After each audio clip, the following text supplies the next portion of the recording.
insurance at all. Those were the three providers we had. Now we've got probably at least a half dozen, maybe a dozen different drug treatment providers that we're working with through the HART program. St. Anne's has gotten involved. It's really the assets when it comes to drug treatment have grown exponentially in the last 7 years that we've been doing this program. So I could probably go on about the HART program forever, but it's not really the most exciting thing that I do. And I do want to save time for questions at the end. Just to give you an update, the major case is the one that I actually became Commonwealth attorney to do. In July, I've got Hunter Moore. It's a murder case down in Scott County where I've been tabbed as by the Attorney General to be special prosecutor because their Commonwealth attorney had a conflict. Mr. Moore fortunately has very significant psychiatric problems, and it may very well be a not guilty because of mentally ill defense, in which case we'll have to put him into state psychiatric care for hopefully the rest of his life because he beat his caretaker to death with a baseball bat. August, I have one of the worst child abuse, child molesting cases I've ever seen. Christopher Whitaker and Michelle Bray was boyfriend, girlfriend who were charged with using Ms. Bray's own children. September is Lauren Baker. She's charged with murder because she took her stimulus check, went over to Cincinnati, bought fentanyl, brought it back to Ludlow, used it, passed out on the bed, and unfortunately her baby boy was in bed with her. He got into the fentanyl and he is no longer with us. October is Dylan Brewster. He was found in Ohio with a young woman, his girlfriend's young child, in a gun that was later determined to have shot his girlfriend to death out in the south end of the county. He is on trial for murder. November is Brad Williams, who shot a Covington police officer, and by the grace of God, shot him with an AK-47. By the grace of God, that bullet lodged in the police officer's taser. I don't know if you've ever seen a police taser, but they're plastic. That bullet never should have stopped in that. So somebody was looking out for him that day. I told the officer he ought to go to the casino boat because he's the luckiest. Let's see, Kevin Ferguson is also in November. He's recently indicted vehicular homicide case from the south end of the county. December is Marcia Miller, who intentionally ran over a man in the Value City parking lot down in the county with her car. We can't figure out why, but she most is captured on video. She ran over him. She's on trial for murder. And then I'm already booked out through January of next year. That's Delbert Honecker. He's someone that got out of jail in Campbell County on a heroin possession charge during COVID when he probably wouldn't have had it not been for COVID. Went out and used heroin again, overdosed behind a wheel of a car and ran over a grandmother walking her granddaughter down 12th Street in Covington. Fortunately, they lived. Unfortunately, they suffered very serious physical injuries. That's not to ruin your optimistic day. If I did, I apologize. I'm really challenging you guys today. But I just want you to, I spend way more time than I want to talking about drug possession and what we do to deal with that. I just want you to know that there are lots of very serious cases, unfortunately, in this county that we still deal with on a daily basis. So that's what I like to focus on, and that's what I'm doing here for the next, looks like 7 months solid right now. So if you need me for a trial, you're going to have to look at February, because that's when my first time. Anyhow, I'd be happy to entertain any questions you all have. Yes?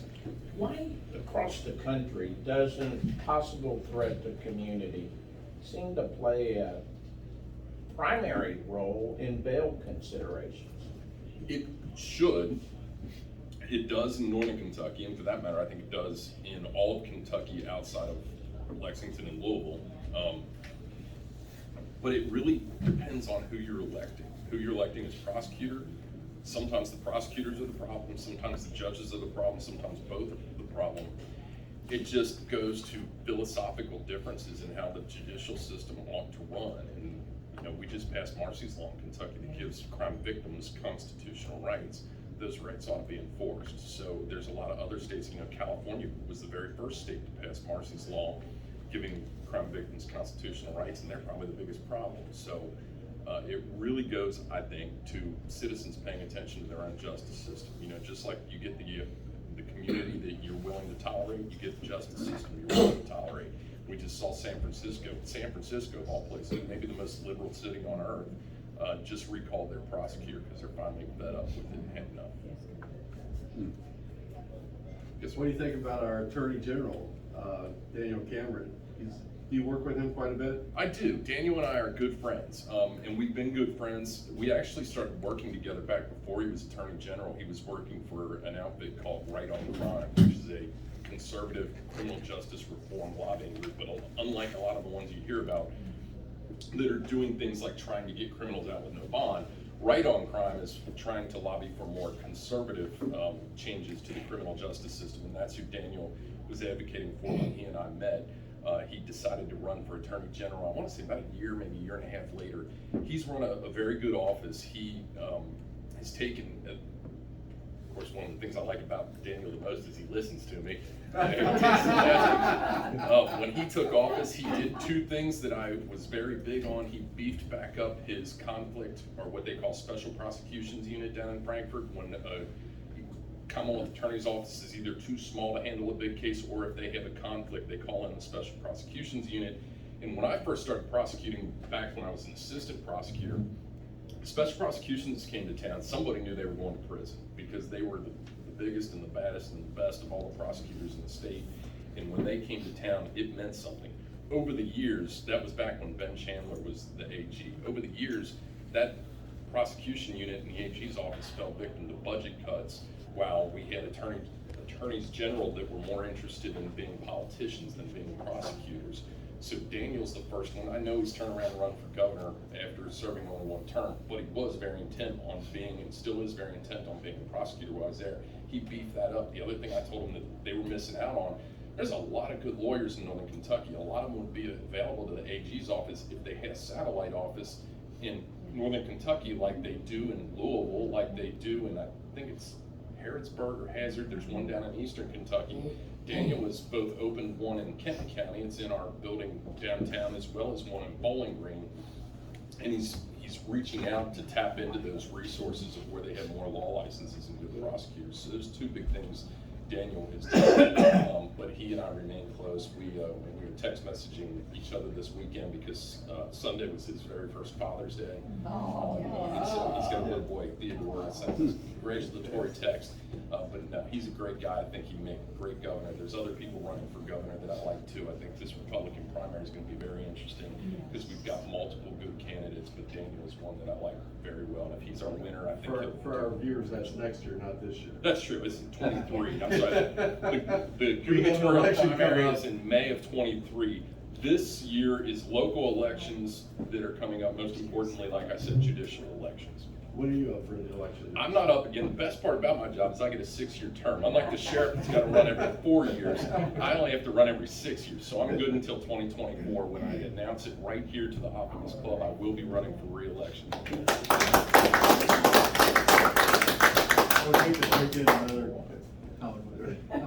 true. That's true. I've been doing this is my 16th year now, so why It's been a break up pleasure to the work band? with you, Ron. Thank you. Sure. Any other questions? I think that's a good way to end it. I have a question, Rob. Your father and mother, they, which I've known for a long time too, and they have just received an award. Your father received an award that I think you ought to mention to the group because he's been an outstanding servant to the public also, not to mention the fact that him and her brought you into the world. That's true. My dad was just named Person of the Year by the Covington Education Foundation. It's an outfit, a charitable outfit that raises money to send good Covington public school students on to college, especially kids that can't afford to go to college, but have the grades to get in and the ability to succeed once they get there. They raise money to make sure that those kids have what they need to go to college and succeed in the world. So two of the biggest priorities for not just my dad, but both my parents is the city of Covington and the education. Because I know my dad, people see my dad now, he's a very successful lawyer, and they think, oh, Rob must have been born with a silver spoon in his mouth. That's not true at all. Dad had to beg, borrow, and steal to put us through school to make sure that we had the best opportunity both in grade school and in high school and in college and law school, and it's paid off and then some, because all three of his kids all ended up graduating from marquee universities. I'm actually the black sheep of the family because I went to Chase, my brother went to Pepperdine, my sister went to Harvard. But we're now all licensed attorneys, so they did a great job, and I was really appreciative of the Covington Education Foundation because it gave me a chance to give a speech bragging about my dad, telling him how proud I am of him, and it was really nice to be able to do that while he's sitting in his room to hear it. I thank you all for having me. If you want to get a picture of the three of us, then I'm going to give you one of our optimistic graders here in your office. Excellent. How many of these do you have? I don't have any. They didn't give me one of those last time. I'm just saying, somebody forgot. Sure, go ahead. Give me a minute here, Gene.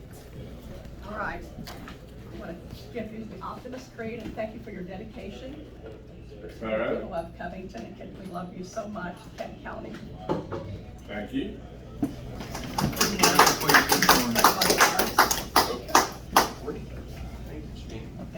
My pleasure. Good job, Wow, Rob. what a great group of you. Thank you so much. Now, we need to get you some food because you've got to go back to work shortly.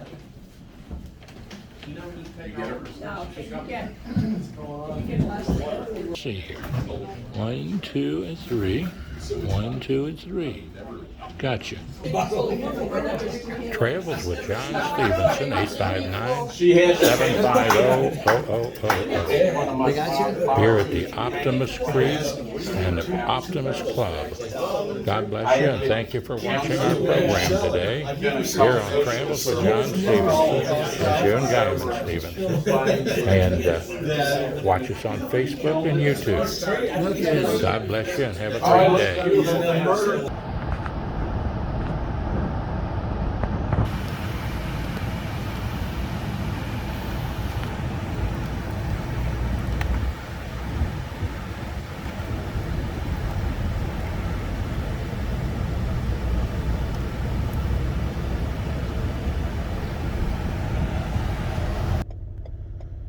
I'd rather have Jesus than silver or gold. I'd rather be his than have riches untold. I'd rather have Jesus than houses or lands. I'd rather be led by his nail-pierced hand than to be the king of a vast domain, or be held in sin's dread sway. I'd rather have Jesus than anything this world affords today. God bless you all. Hope you've enjoyed this educational program by Travels with Dr. John Stephenson. God bless you and have a great day. And lift everybody up in prayers. We all need prayers for the country and for each other. It's the Holy Spirit's job to convict. It's God's job to judge. It's my job to love. And I love you all. 859-750-0000.